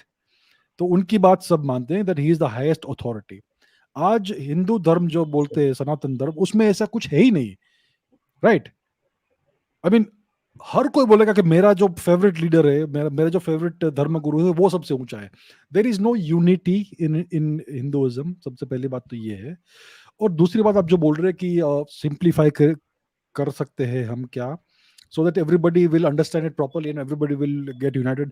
This is something that has been discussed and taken up for a very long time. Reforming Hinduism. अभी क्या ब्रह्मो समाज था, आर्य समाज था, उन्होंने अलग अलग तरीके से हिंदुइज्म को रिफॉर्म करने की कोशिश की। द पॉइंट इज दैट अगर हम हिंदुइज्म को रिफॉर्म कर दे, एक ही बुक बना दे, तो फिर हमारा और उनमें ये डिफरेंस क्या रहेगा, अंतर क्या रहेगा? हम भी उनके जैसे हो जाएंगे, right?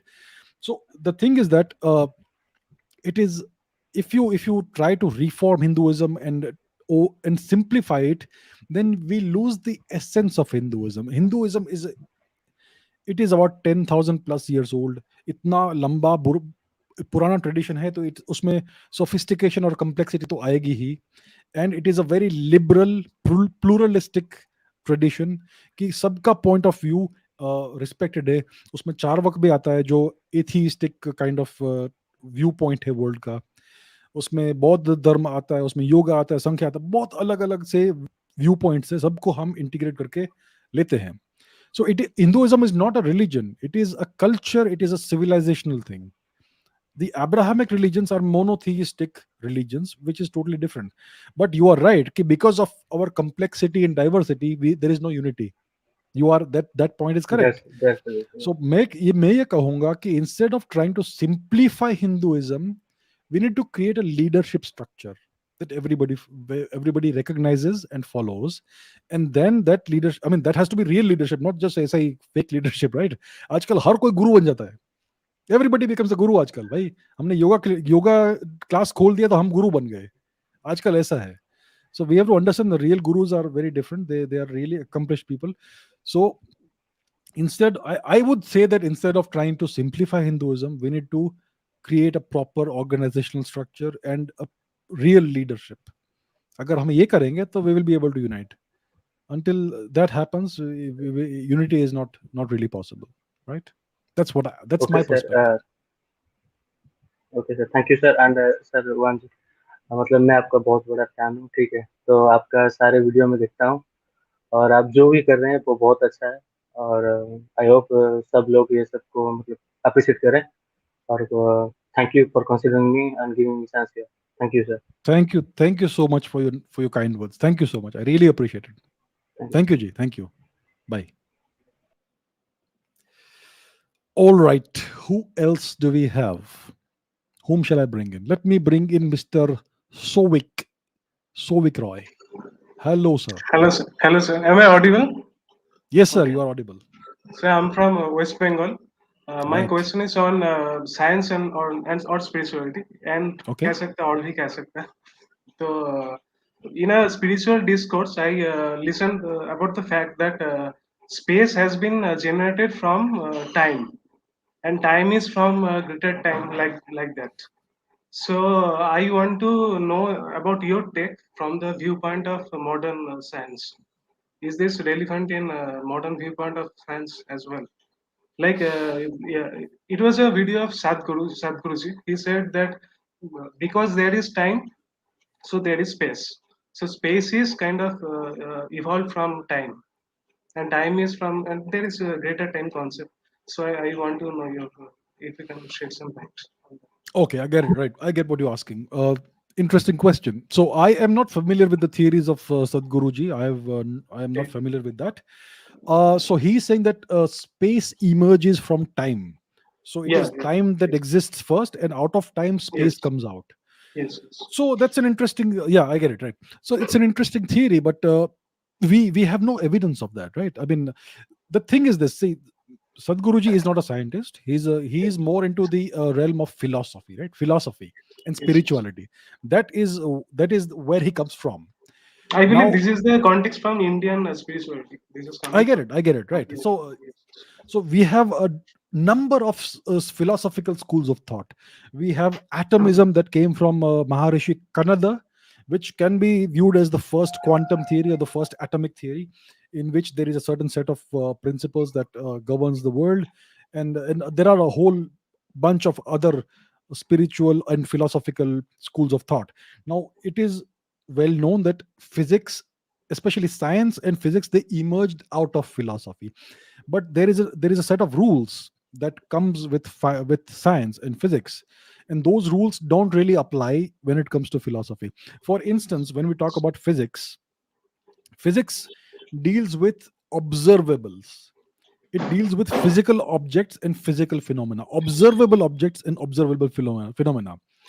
In philosophy, you can discuss non-observable, non-physical objects in phenomena, like the soul. I mean, we have never been able to take a photograph of the soul, or weigh the soul, or measure the soul, or observe it. So the physical, when it comes to science and when it comes to philosophy, these two do not mix. So in philosophy, in spirituality, you can make theories that may never be observable, may never be verifiable, but you can make these, you can have these theories. These are philosophical theories, but they are not necessarily scientific theories. So from the perspective of science, you need evidence, observational evidence.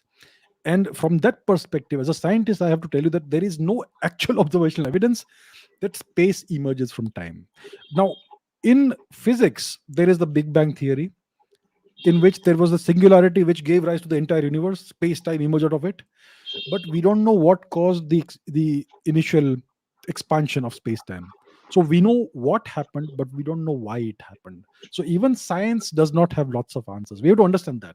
So there are big gaps in our understanding of science, and that's where philosophy could possibly give us some kind of margadarshan, so to say, show us the direction, especially Indian philosophy, because when you go deep into the cutting edge of science, where possibility meets reality, that's where you realize that we don't have many answers. And that's where quantum physicists, etc., they have invariably been attracted towards Indian philosophy, because Indian philosophy does talk about the strange phenomena that are as strange as the phenomena that quantum physics throws up, So to answer your question, I don't know if space emerges from time, because we have no evidence, but it is something we should certainly consider, because there is nothing that proves that it doesn't emerge from time. So yeah, it's an interesting concept. Also, one thing to mention here, that Einstein also said that there is a time-space bend, so we do not know what is beyond that bend. there is a time space bend in which we are living. I mean, the human perception. So beyond that greater time, that all these are mentioned in our philosophies. So, Yeah, he was referring to the curvature of space-time, which is caused by yes, mass. Mass curves space-time. Space-time tells mass how to move. There is general relativity, which is all thanks to Mr. Albert Einstein. And yeah, he had certain views in about things that go somewhat beyond science. Once a scientist goes beyond a certain age, they start dabbling into philosophy and spirituality and all that. So it is at that stage that they mention such things, but there is no evidence for that. See, as a scientist, you have to maintain the discipline that you only accept things for which there is evidence, observational evidence. That is the limitation that all scientists have. Now, if you talk beyond that, you're not no longer talking science. You are either talking philosophy or religion or spirituality. metaphysics or So something. yeah, all that. Yeah, that's what it is. Right? Okay. Thank you, sir, for giving me this opportunity. Good night. Namaste. Thank you so much. Very nice meeting you. Thanks. Bye bye. All right. All right. Who has been waiting for a while? There's a bunch of people. Okay, let me bring in Mr. Suyog. Hello, sir. Hello, sir. So my question is, sir, actually, I have a lot of argument with respect to roads versus trains. So we have many developed countries who have adopted different approaches, right? So, for example, the US has adopted roads, China as well. While on the other hand, Japan has adopted trains, a lot of trains. So I wanted to ask about what is more beneficial about in case of India, because we can only invest a certain fixed amount of money on one of these infrastructures at a time. So right now, Mr. Gadkari is focusing on roads, and he wants to adopt the US model. But I think there are certain inherent differences between Indian terrain and that of the US. So I wanted to know your opinion. Roads versus trains. That's a very good question. Very good question. So I think that a country of India's size and India's population needs excellent mass transportation. So in the US, what you have is that even if you want to go to the neighborhood grocery shop, you will go by car. That's how it is. People don't walk. People just don't walk there. They always do everything by hopping into a car. So that is a very inefficient way of doing things because it burns so much fuel. It contributes to so much pollution. It eats up so many resources of our planet. But the US has been blessed with this enormous continent that they have captured from the natives, and therefore they're hell-bent on exploiting it, and that's why they have this particular lifestyle. Everything is disposable, everything is to be used and exploited as a resource. In the case of India, we have a population of 1.3 billion. We have a very large subcontinent-sized geography, but we have to utilize it effectively. And when you have so many people, you don't want all of them to get onto cars or even auto rickshaws or whatever, because it's going to cause so much pollution. So you need to develop efficient means of mass transportation. So if people want to travel, either you put them on planes, one plane has a bunch of people in there, 100, 200 people, and transport them, or you need to develop an efficient rail network, high-speed rail network that will facilitate transportation, which is, I think, something India is already pursuing in the past few years, a decade or so. India is certainly investing in the railway network. The railway network is increasing now. It is expanding. I think since the British left India until the early 2010s, I think there was almost no change in the number of railway lines we had. Right. So now we are significantly pursuing the expansion of the railway network, and we are also pursuing the expansion of our roadways and all, because when you are transporting goods via trucks and all, roads are certainly necessary. So I think what the government is doing, it is pursuing a multi-pronged strategy. We are opening lots of new airports.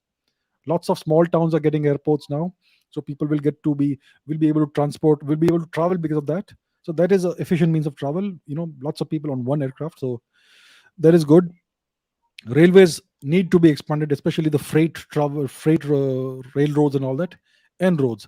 So I think India is ensuring that all these different ways of traveling and transportation are being opened up, because this country needs to grow, economy needs to grow. So I think it is useful for all of this to happen. But in my opinion, it is always beneficial to invest in high quality mass transit systems, like railways and even metro systems and all that, and high quality buses, instead of having people travel on two-wheelers and three-wheelers and four-wheelers. It's always better to have high quality mass transportation. So So, that's what I think. yeah, sir. So on behalf of, sir, because most of your, I don't know if it's true. Most of the watchers are students.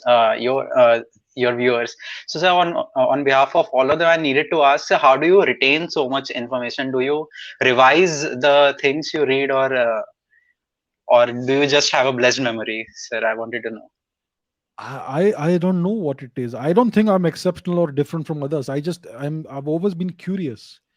If you are forced to read a book and memorize things, your brain will rebel against that.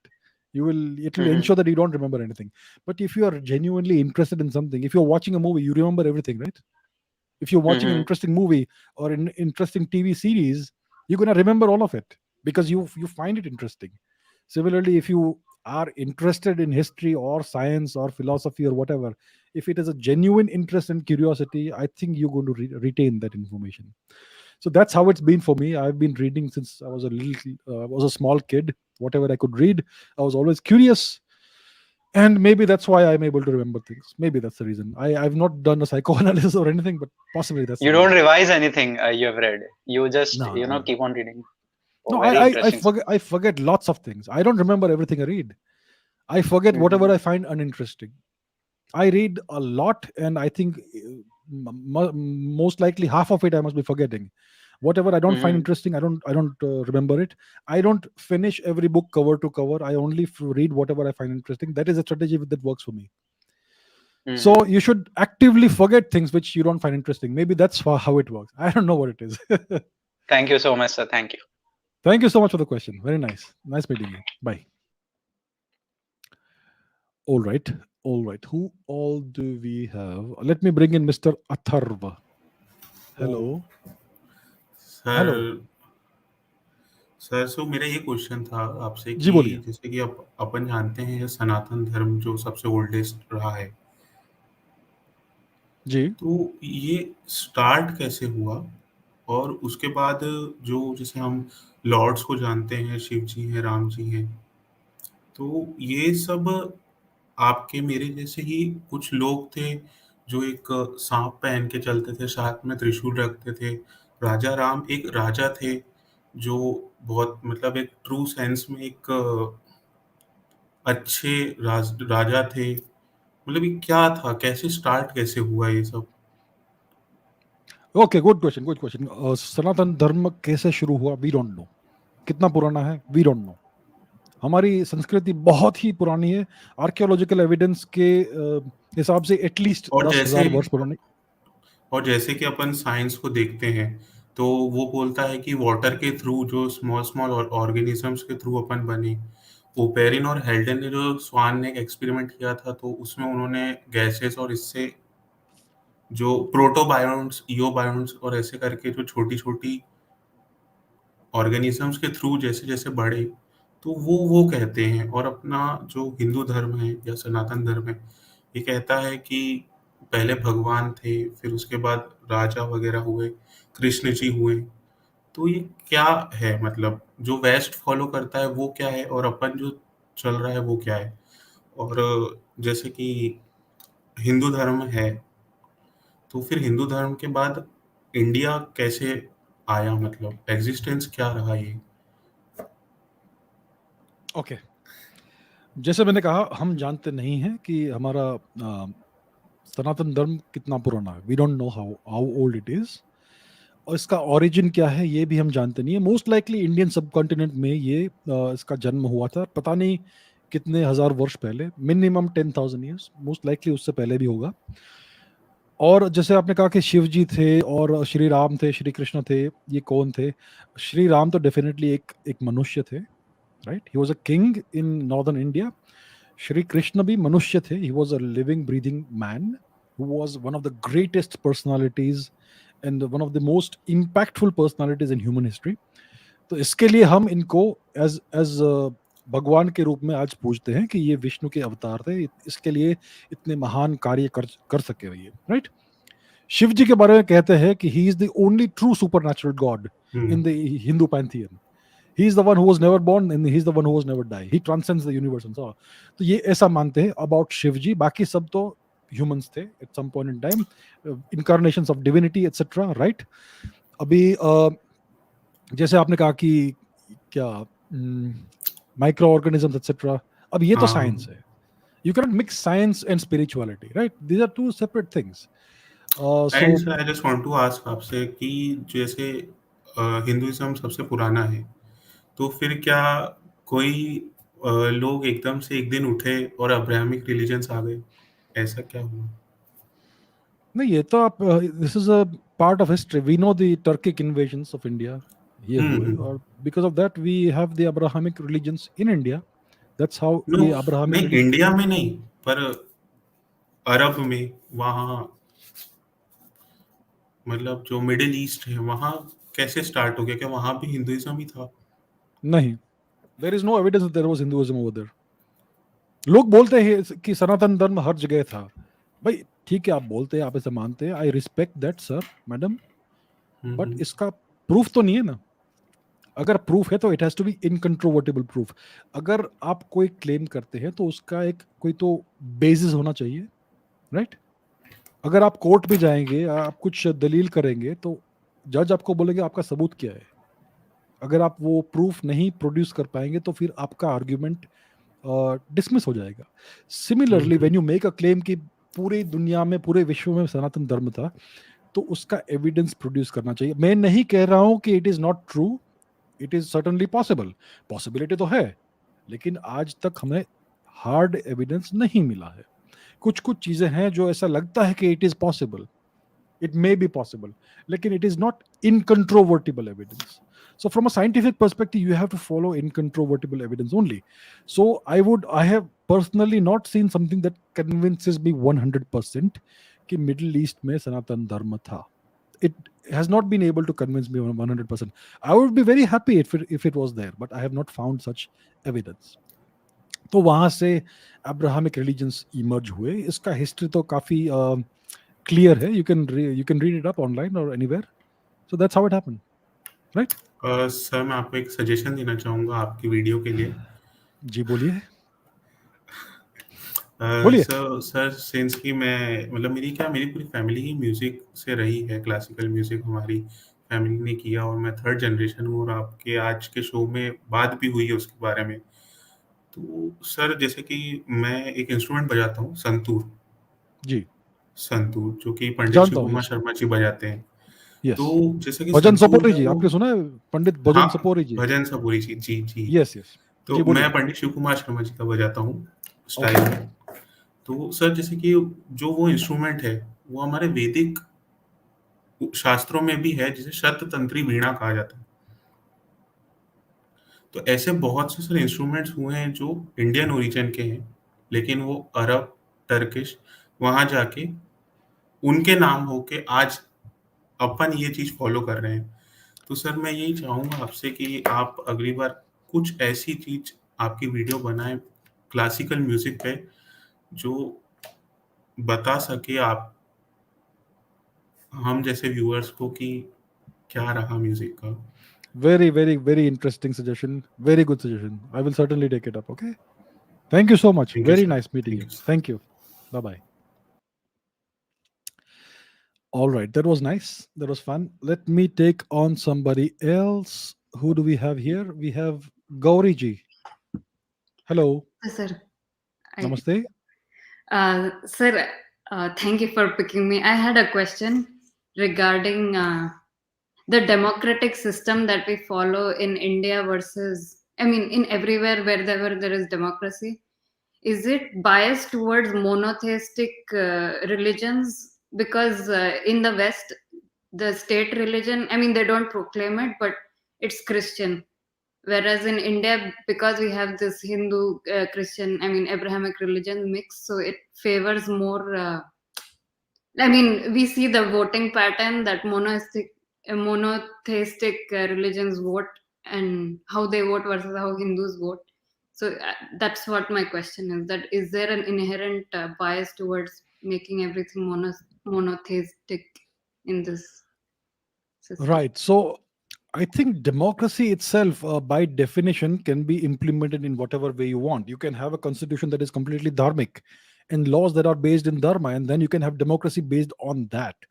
So democracy is just a system that you can implement in whichever way you want. You can have an Abrahamic constitution, Abrahamic laws.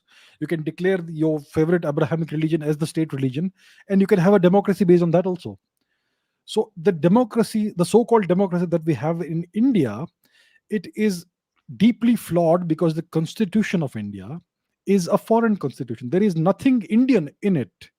It is not based on Indian values. It is not based on Indian uh, principles. It is not based on Indian traditions or culture.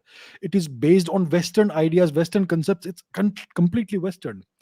The laws that are in force in India, they are also based on British laws. Most of the laws are still remnants from the British times. The institutions in India are institutions the British created. Nothing has changed after so-called independence, and that is why India's entire system is so Hindu-phobic. It has turned India into a Hindu-phobic apartheid state in which Hindus are second-class citizens. So I don't think it's the fault of democracy per se. It is the Implementation. the reason why India is so messed up is because we never decolonized. After independence, you're supposed to throw out all the colonial baggage, all the colonial laws, institutions, all the colonial people who have been serving the British masters. They need to be thrown out, and an Indian constitution should have been put in place. Indian officials who were pro India and not pro British should have been appointed, and so on and so forth. The education system should have been decolonized. Everything. These things never happened. So it's as if we are still ruled by the British by proxy. Our Indians are ruling us on behalf of the British. That's how it's become. So that's the real problem. It's not the fault of democracy. We had democracy thousands of years ago. During Shri Krishna's time, we had a certain form of democracy, which was an Indian form of democracy. India is the mother of democracy, like our Prime Minister said a few days ago. So it's not the fault of democracy, it's the fault of the people to whom the power was given by the British in 1947. Okay, sir. Thank you. Thank you for the question. Thank you. Bye. All right, let me bring in somebody else. I'll take one more question for today. So whom should I bring in? Let me bring in Mr. Deepak. Hello, sir. Hello, sir. Hello. I'm from Mumbai. Okay. So, the question is, I came across a book recently. It was written by father of Balasaheb Thackeray, namely Keshav Thackeray, and the book came around a century ago in early 1920s. And the book claims that the temples we have in India, right?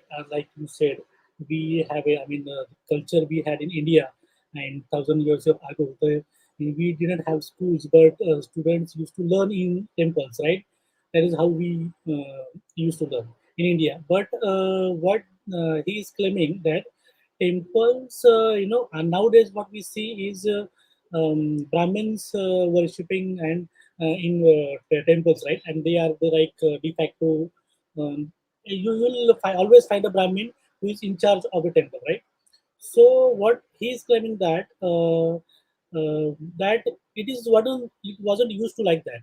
So in the century of like 8th or 7th or 8th century, Shankaracharya and his followers tried to took over all the temples, and he asked his followers to take charge of the temples and universities like Nalanda and Takshashila, because what he's claiming also that in all those universities and these temples, like they had a Buddhist people were used to they used to teach in all those institutions.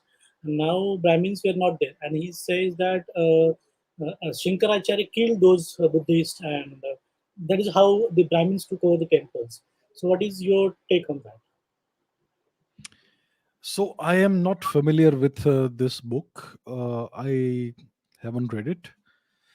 From what I understand, there was no killing of anybody, and Brahmins were not warriors; they were not killers.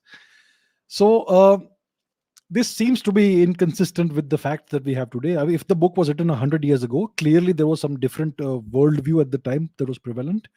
Like I said, Mr. Bal Gangadhar Tilak was a firm believer in the Aryan invasion theory, right? About 120 years ago or so. So it is not the fault of Mr. Tilak that he believed in it, because at that time, that was the widely accepted wisdom that the Aryan invasion of India actually happened. So 100 years ago, 150 years ago, there was a completely different perspective, and all the information that we have today was not available at that time. Today we have science, we have the internet, we have more discoveries and all these things. That's why we know things in a very different manner from what our ancestors knew 100 years ago. So I don't know what exactly this book says, but if it says things like that, or things that are inconsistent with the facts that we know today, it could possibly be because at that time when the book was written, those facts may not have been available, or the prevailing consensus at that time may have been what is written in the book. So that's what I can say about it, because I have not actually studied the book, so I cannot give specific details about that. But it's, times change, and people's worldview changes based on what information is available at that point in time. 150 years ago, there was no internet, there was no magazines, there was no libraries, nothing. We were under British occupation, so we had a different understanding and a different opinion of what our history was. Today we know better. Today we know something different. But that's the thing. The past is like a foreign country. Things were very different at the time. So that's what I can say, sir. Can't hear you. Yeah, fair enough, sir. Got it. All right. Thank you so much. Thank you. Nice meeting you. Yeah, same here. Good night. Good night. All right, ladies and gentlemen, I think I'm going to have to end this here. I apologize to all of you who are waiting in the queue, but I'm going to have to end it here. So thank you so much for all your questions, for your participation. It was lovely talking to all of you, and I will keep doing this. It's going to be great fun talking to all of you in future episodes. Thank you so much. Thank you to all the viewers, and I will see you in the next episode. Take care. Good night. Bye.